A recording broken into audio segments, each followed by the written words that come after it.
अस्सलाम वालेकुम, this is Tayyaba and welcome back to my knitting channel. आज की वीडियो में मैं आपको हुड के स्टिचेस को ग्राफ्ट करना सिखाऊंगी। हुड मैंने ये गार्टर स्टिच में बनाया है, तो ग्राफ्टिंग भी हम गार्टर स्टिच में ही करेंगे। ग्राफ्टिंग का मतलब ये होता है कि आपके पास दो सिलाइयों के दरमियान में एक नेट रो या पर्ल रो या गार्टर की रिज मिसिंग है और आपने उसको सुई के साथ दोबारा से बनाना है। तो इस तरह से जब हम 2 पीसेस को आपस में मिलाते हैं तो हमारे पास जो फैब्रिक या कोई भी चीज़ जो प्रोड्यूस होती है वो सीमलेस होती है, उसके अंदर किसी भी किस्म की सिलाई नहीं आती है। तो इस तरह से हमने ये जो दरमियान की रिज है, हुड के दरमियान की जो रिज है, अनइवन टेंशन से आपको अंदाज़ा हो रहा होगा, ये जो दरमियान की रिज है ये हमने बनानी है। इसी तरह से हमने इसके क्रॉच एरिया को भी ग्राफ्ट किया है गार्टर की एक एक्स्ट्रा रिज बना के, और इस तरह से हमारे पास ये बनने वाला जो रॉम्पर है वो कंप्लीटली सीमलेस बना है। और एक और चीज़ जो समझने की है वो ये कि हमने इसकी एजिंग आइकॉर्ड एज के साथ की थी। तो हमने जो इसका आखिर के जो 2 स्टिचेस हैं वो आइकॉर्ड एज में ग्राफ्ट करने हैं, और बाकी के जो हिस्सा है वो हमने इसको गार्टर स्टिच में ग्राफ्ट करना है।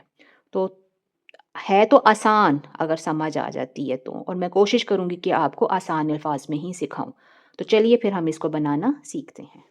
ग्राफ्टिंग करने से पहले हमारे पास जो अलाइनमेंट है अपने काम की वो इस तरह से होनी चाहिए कि हम चूँकि इसको गार्टर में बना रहे हैं, तो हमने जो अपने काम की आखिरी उल्टे साइड की रो होगी ना, उसको आधा बुनना है। ठीक है? ये देखें मेरे पास बिल्कुल सेंटर में है ये हमारा यार्न, ठीक? और हमारे पास स्टिचेस आधे होने चाहिए, आधे एक सिलाई पर, आधे दूसरी सिलाई के ऊपर। मेरे पास 82 स्टिचेस थे, तो 41 मेरे पास सामने वाली सिलाई पे हैं और 41 ही मेरे पास बैक वाली सिलाई के ऊपर है। अब दूसरी चीज़ जो आपने ध्यान रखनी है वो ये कि जब आप अपनी सिलाइयों को इस तरह ऊपर नीचे इस तरह रखेंगे अपने काम को, तो आपके पास दोनों सिलाइयों के ऊपर स्टिचेस उनकी पर्ल साइड, उनकी उल्टी साइड सामने आनी चाहिए। तो ये देखें, ये भी हमारे पास पर्ल स्टिचेस हैं, ये जो सामने पीछे की तरफ से नज़र आ रहे हैं ये भी पर्ल स्टिचेस हैं। और ये उसी सूरत में होगा जब आपने पूरी सिलाई बुनने की बजाय, मतलब पूरे 82 स्टिचेस की बुनाई करने की बजाय आधे स्टिचेस बुने होंगे, हाफ स्टिचेस उसके बुने हुए होंगे। अब असल में तो हमारे पास ज़्यादा बेहतर तो ये होता है कि हमारे पास हमारा वर्किंग यार्न पीछे से आए, लेकिन हमारे पास इस टाइम पे हमारा वर्किंग यार्न सामने की तरफ है, तो कोई ऐसा मसला नहीं है। हम एक बेस अपना शुरू करने से पहले कुछ बल देते हैं। उसमें ये होता है कि हमने पर्ल वाइज स्टिचेस के अंदर धागा डालना होता है, तो इसमें ऑलरेडी हमारे पास पर्ल वाइज है, तो पीछे वाले इसमें एक दफ़ा पर्ल वाइज निकाल के तो हम ये धागा पीछे ले जाएंगे, और इस पोजीशन पे हमारा जब धागा आता है जो 2 सिलाइयों के दरमियान में होता है, तो तब हमने अपना काम पेयर्स में शुरू करना होता है ग्राफ्ट करने का। अब हमने अपना काम ग्राफ्ट करना शुरू करना है, तो उसमें क्या होगा, नेट ऑफ पर्ल ऑन, यानी नेट वाइज हमने डाल के धागा वो स्टिच गिरा दिया, और पर्ल वाइज सुई हमने डाली और धागा सिलाई के ऊपर ही रहने दिया। अब यही काम है नेट ऑफ पर्ल ऑन जो हमने पेयर्स में करना, एक दफ़ा सामने वाली सिलाई से और एक दफ़ा पीछे वाली सिलाई से। नेट ऑफ पर्ल ऑन, जब हम पीछे वाली सिलाई पे ये काम करेंगे तो हमारे पास फिर से अपने जो धागे की अलाइनमेंट होगी वो दोनों सिलाइयों के दरमियान में आ जाएगी, और एक यहाँ पे गार्टर की रिज बनना शुरू हो जाएगी। अभी नहीं नज़र आएगी, एक दो सिलाइयों के बाद नज़र आएगी वो। और हल्के हाथ से करना, ज़्यादा टाइट नहीं करना, ताकि हमारी टेंशन कोशिश करें कि साथ साथ ही अपने काम के हिसाब की हो। निट ऑफ पर्ल ऑन, ठीक है, नेट ऑफ पर्ल ऑन,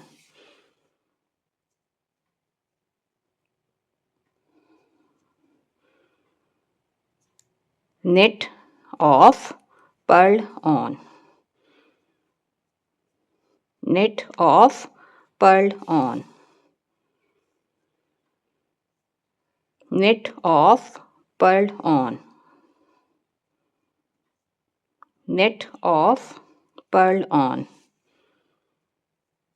ये देखिए, ये गार्टर की एक रिज हमारे पास दरमियान में बनना शुरू हो गई है। knit off, purl on, knit off, purl on,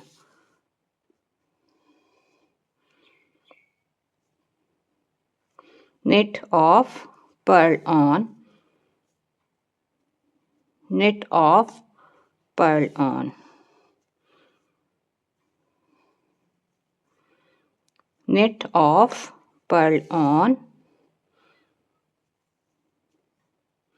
knit off, purl on। ये गिर गया हमसे, इसको दोबारा सिलाई पे चढ़ा लेते हैं।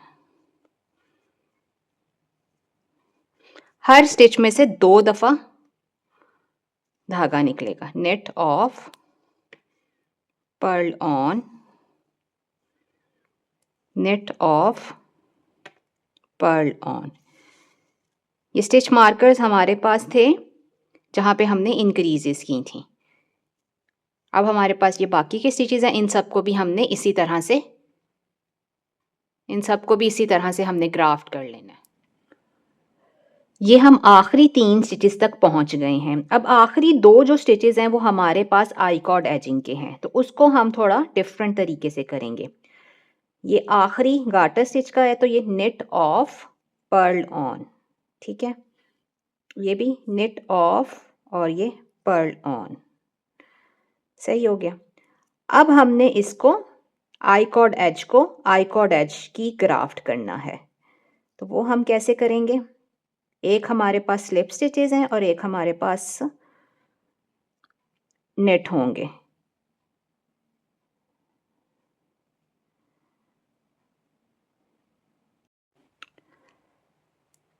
अब ये देखें, हमारे पास 2 स्टिचेस फ्रंट की नीडल पे बचे हैं और 2 ही बैक की नीडल पे बचे हैं, और हम ये शुरू के जो 2 स्टिचेस थी ये आई कॉर्ड एज में कर रहे थे।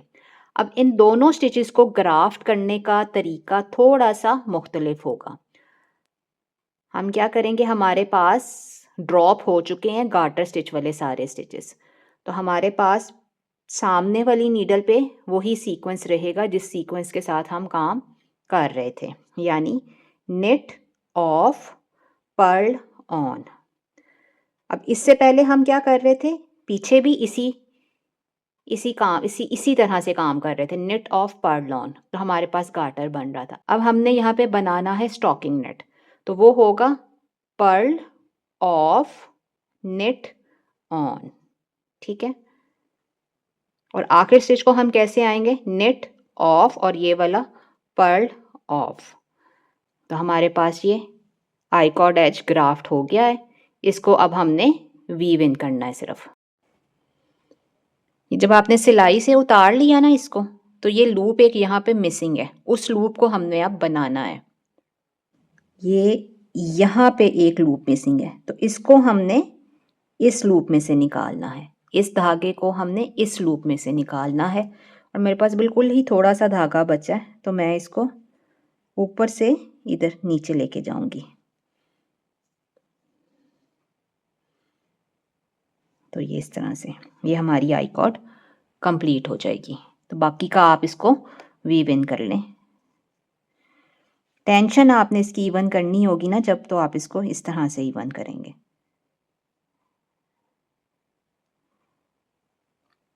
ये चूंकि स्लिप स्टिचेस के साथ बनी हुई है, तो ये थोड़ी सी हमें ट्रिकी रहेगी करनी।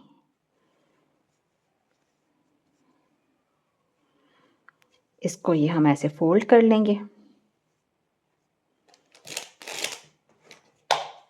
और ये हमारे पास चूंकि फोल्ड ही रहना है, तो इसको हम, आप चाहें तो दूसरी साइड के ऊपर भी वीव इन कर सकते हैं। तो ये देखें, ये बिल्कुल सीमलेस हमारे पास आया है। टेंशन आप इवन रखेंगे तो बिल्कुल भी नहीं पता चलेगा। अब सिर्फ इसके ऊपर बटन्स लगने हैं और ये कंप्लीट हो जाएगा।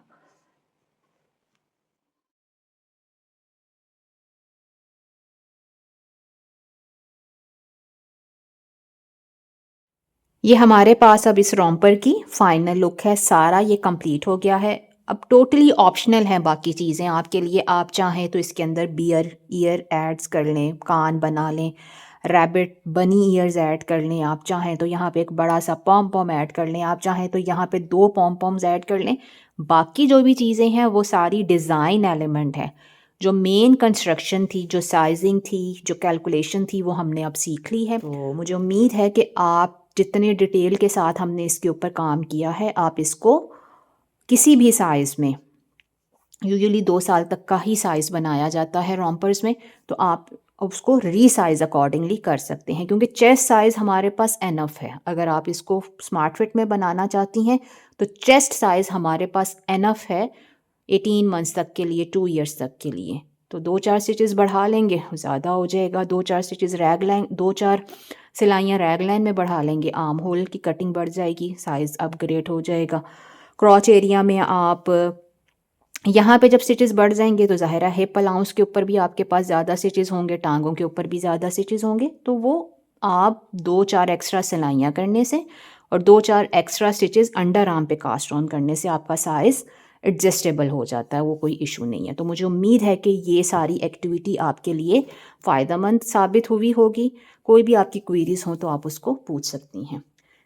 नेक्स्ट वीडियो तक के लिए अल्लाह हाफ़िज़।